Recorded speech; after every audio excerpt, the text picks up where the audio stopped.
কক্সবাজারের রামুতে অনুষ্ঠিত হলো day night mini football tournament ২০২৫-এর সর্বশেষ ফাইনাল খেলা।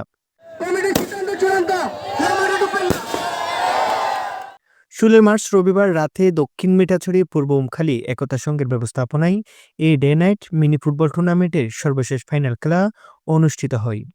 এ সময় মাঠের এক প্রান্তে অবস্থান নেয় মোয়াজ্জেমের দ্বীপ ফুটবল একাদশ চাকমারকুল, অন্য প্রান্ত থেকে তীব্র প্রতিদ্বন্দ্বিতা করেন বন্ধুমহল ফুটবল একাদশ মুক্তার বাপের পাড়া উমখালি।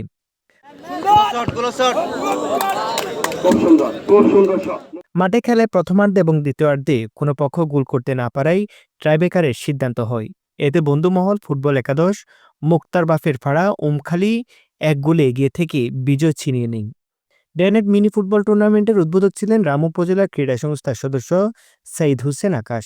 দিদার বলির সভাপতিত্বে সর্বশেষ ফাইনাল খেলায় প্রধান অতিথি হিসেবে উপস্থিত ছিলেন দক্ষিণ মিঠাছড়ি ইউনিয়ন যুবদলের আহ্বায়ক আবদুল্লাহ ভুট্টু। বিশেষ অতিথি হিসেবে উপস্থিত ছিলেন কক্সবাজার জেলা স্বেচ্ছাসেবক দলের যুগ্ম আহ্বায়ক আনসারুল্লাহ। উমখালি একতার সঙ্গে সকল সদস্যবৃন্দ, রাজনৈতিক ও সামাজিক ব্যক্তিবর্গ সহ সর্বস্তরের ক্রীড়াপ্রেমীরা উপস্থিত ছিলেন। রেফারির দায়িত্ব পালন করেন কক্সবাজার রেফারি ফোরামের অন্যতম সদস্য রামু সরকারি কলেজের প্রফেসর জাহাঙ্গীর আলম এবং সহকারী রেফারি মোহাম্মদ হাবিবুল্লাহ ও ইলিয়াস। উমখালি একতার সঙ্গে সভাপতি মফিজুর রহমান মফিজের সার্বিক তত্ত্বাবধানে উদ্বোধক জনাব সাইদ হোসেন আকাশকে বরণ করে নেন কমিটির সদস্য আতাউল করিম। বিশেষ অতিথি আনসারুল্লাহকে ফুল দিয়ে বরণ করে নেন কমিটির সদস্য মাহমুদুল্লাহ বাবু। জনাব জিয়াউদ্দিন বাবলুকে ফুল দিয়ে বরণ করে নেন কমিটির সদস্য বাপ্পি।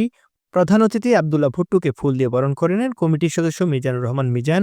সভাপতি দিদারুল আলম দিদার বলিকে ফুল দিয়ে বরণ করে নেন কমিটির সদস্য মোহাম্মদ নবী। ফাইনাল খেলার আনুষ্ঠানিক উদ্বোধনের পর খেলোয়াড়দের সাথে কুশল বিনিময় করেন অতিথিরা। এরপর রেফারির বাঁশির সুরে মাঠে গড়াই খেলা। উত্তেজনাপূর্ণ ম্যাচটি মাঠের বাহির থেকে আগ্রহের সাথে উপভোগ করে অসংখ্য দর্শক। খেলা শেষে চ্যাম্পিয়ন ও রানার্স আপ দলের মাঝে ট্রফি তুলে দেন অতিথিরা। এসব উভয় দলের খেলোয়াড়দের গলায় মেডেল পরিয়ে দেন তারা।